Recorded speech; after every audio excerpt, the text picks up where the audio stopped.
今天我们来讲孙禄堂讲的静的3种层次，分别是明静、暗静、化静。明静就是我们之前讲的结构力，就是老汉推车用的就是明静。那这是明静是一切静的基础，用身体产生结构的整静，产生一种惯性的冲力。以前我说的推冰箱就是这样的力量，使用背部的力量去做推挤。那这已经比一般的力量还大了。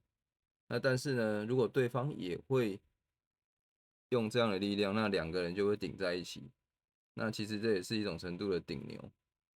那这样2个人都用顶牛，谁会赢？力量大的、强壮的人会赢。那这不是我们要的结果。我们演化了出第2种，叫做暗劲，用来处理这样的问题。那暗劲是什么？当2力坚持的时候呢，我们可以还有力量可以去化开它，化开对方的力道。这就是说，贴身化劲的一种暗劲。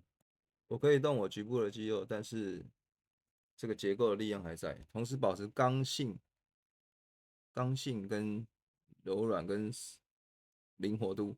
顶住的时候，你看我一按一下，对方就会动。在贴身的状态下，我发了一个暗劲，也就是李小龙讲的寸劲，在近距离的状态下去发出一个强大的推挤力量。懂得暗劲的话，你贴身的状态下就是可以发劲了。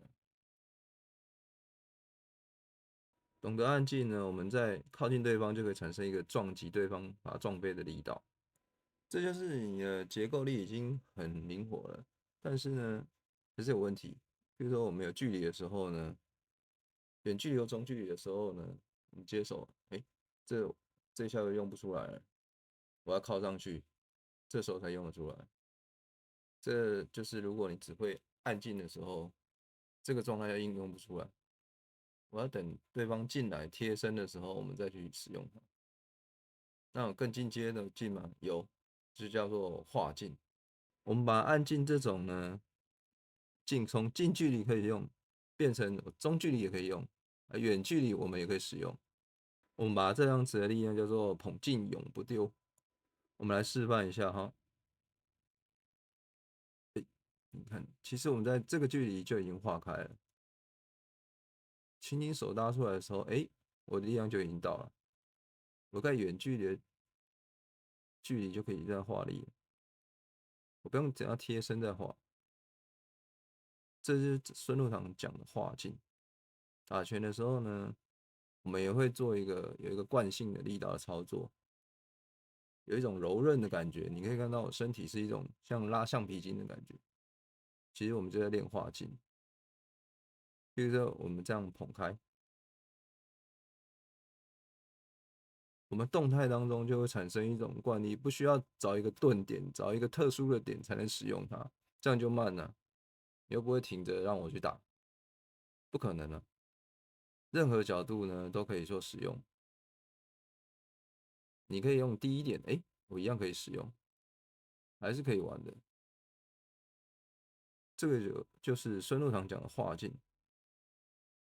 太极拳要真的可以做一些力量，甚至一些打架的使用的时候呢，其实都是要练到这个程度以上才可以使用。你不能总是靠着别人才能打吧，人家会直接打你。我们碰到就可以开始玩了。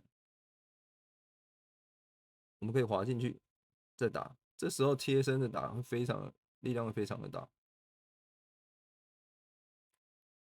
这个在接触的当下呢，我们要找到对方的中心点。听劲就是要可以找到接触的当下一个影响对方重心的点，甚至我们可以碰一下就可以让对方产生失去平衡的效果。只要顶他的重心，他就会失去平衡。你看，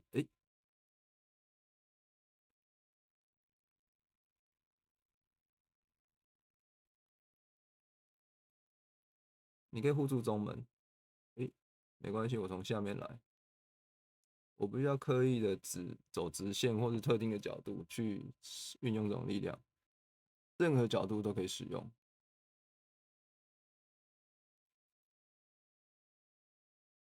我捧着，然后接触，接触当下我已经摸到你的脖子了，对到脖子上，我发一个瞬间的顿力，你就失去战斗能力了，就甚至就晕倒了。这是太极拳的化劲，随处随点，任何角度、任何距离都可以有化力的效果，保持这种刚性的柔韧的感觉。那我们来锻炼我们的身体，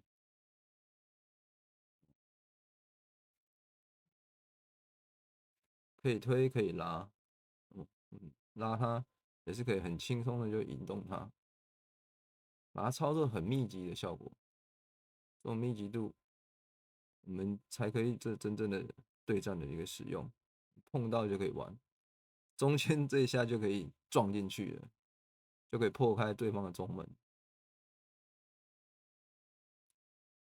那我们也不一定受限于一定要手也伸进去，我身体也靠上去，一样可以进去。这个肘击其实力量也是非常的大。